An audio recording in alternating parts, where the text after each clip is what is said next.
episode, Intimations of Immortality from Recollections of Early Childhood. There was a time when meadow, grove, and stream, the earth and every common sight, to me did seem apparelled in celestial light, the glory and the freshness of a dream. It is not now, as it hath been of yore. Turn wheresoe'er I may, by night or day, the things which I have seen I now can see no more. The rainbow comes and goes, and lovely is the rose.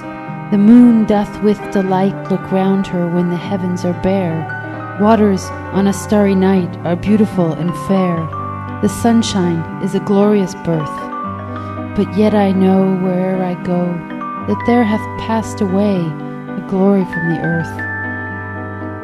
Now, while the birds thus sing a joyous song, and while the young lambs bound as to the tabor's sound, to me alone there came a thought of grief. A timely utterance gave that thought relief, and I again am strong. The cataracts blow their trumpets from the steep. No more shall grief of mine the season wrong. I hear the echoes through the mountains throng. The winds come to me from the fields of sleep, and all the earth is gay. Land and sea give themselves up to jollity, and with the heart of May doth every beast keep holiday. Thou child of joy, shout round me, let me hear thy shouts, thou happy shepherd boy. Ye blessed creatures, I have heard the call ye each other make. I see the heavens laugh with you in your jubilee. My heart is at your festival, my head hath its coronal. The fullness of your bliss I feel it all.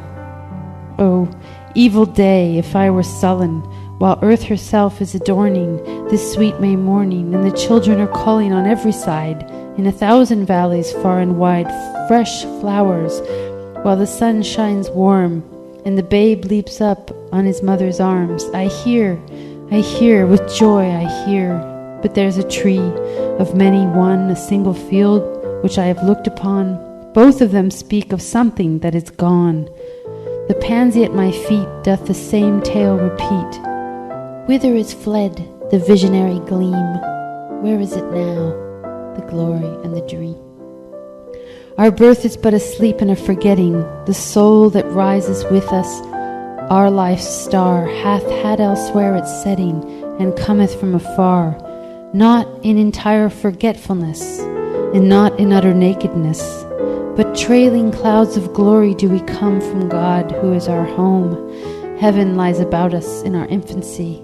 Shades of the prison house begin to close upon the growing boy, but he beholds the light and whence it flows. He sees it in his joy. The youth who daily farther from the east must travel still is nature's priest, and by the vision splendid is on his way attended. At length the man perceives it die away and fade into the light of common day.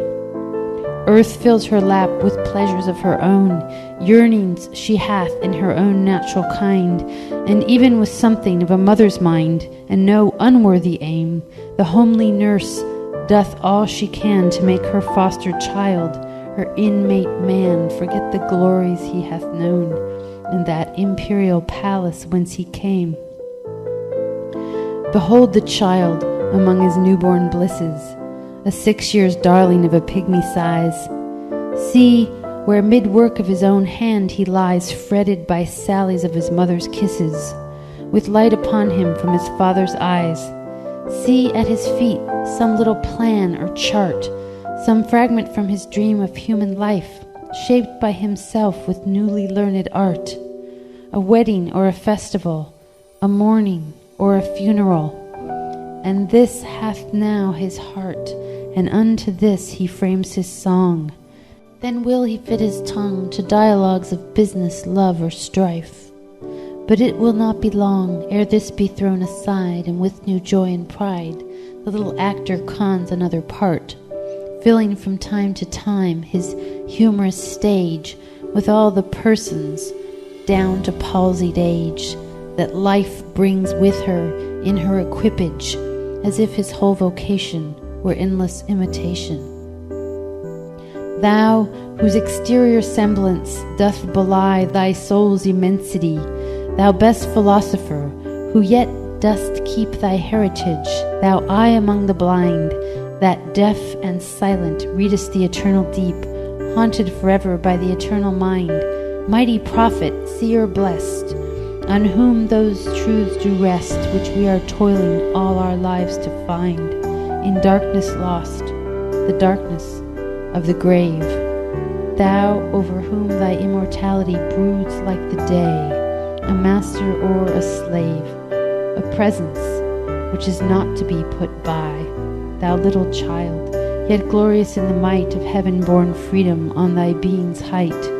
Why with such earnest pains dost thou provoke the years to bring the inevitable yoke, thus blindly with thy blessedness at strife?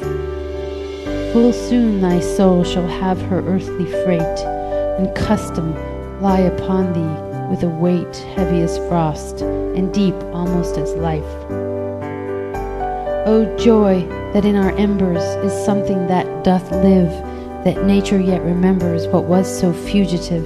The thought of our past years in me doth breed perpetual benediction, not indeed for that which is most worthy to be blessed, delight and liberty, the simple creed of childhood, whether busy or at rest, with new-fledged hope still fluttering in his breast.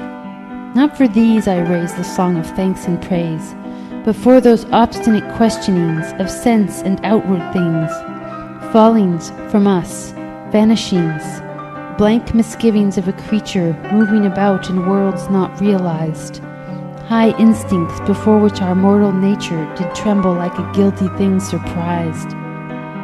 But for those first affections, those shadowy recollections, which be they what they may, are yet the fountain light of all our day, are yet a master light of all our seeing, uphold us, cherish, and have power to make our noisy years seem moments in the being of the eternal silence, truths that wake to perish never, which neither listlessness nor mad endeavor, nor man, nor boy, nor all that is at enmity with joy, can utterly abolish or destroy. Hence, in a season of calm weather, though inland far we be, our souls have sight of that immortal sea which brought us hither, can in a moment travel thither and see the child sport upon the shore, and hear the mighty waters rolling evermore. Then sing, ye birds, sing, sing a joyous song, and let the young lambs bound as to the tabor sound. We in thought will join your throng, ye that pipe, and ye that play, ye that through your hearts today feel the gladness of the May. What though the radiance which was once so bright be now forever taken from my sight? Though nothing can bring back the hour of splendor in the grass, of glory in the flower, we will grieve not, rather find strength in what remains behind, in the primal sympathy which having been must ever be, in the soothing thoughts that spring out of human suffering, in the faith that looks through death, in ears that bring the philosophic mind. And oh, ye fountains, meadows, hills, and groves, forebode not any severing of our loves. Yet in my heart of hearts I feel your might. I only have relinquished one delight, to live beneath your more habitual sway. I love the brooks, which down their channels fret, even more than when I tripped lightly as they. The innocent brightness of a newborn day is lovely yet. The clouds that gather round the setting sun do take a sober coloring from an eye that hath kept watch o'er man's mortality. Another race hath been, and other palms are won. Thanks to the human heart by which we live, thanks to its tenderness, its joys and fears, to me the meanest flower that blows can give thoughts that do often lie too deep for tears.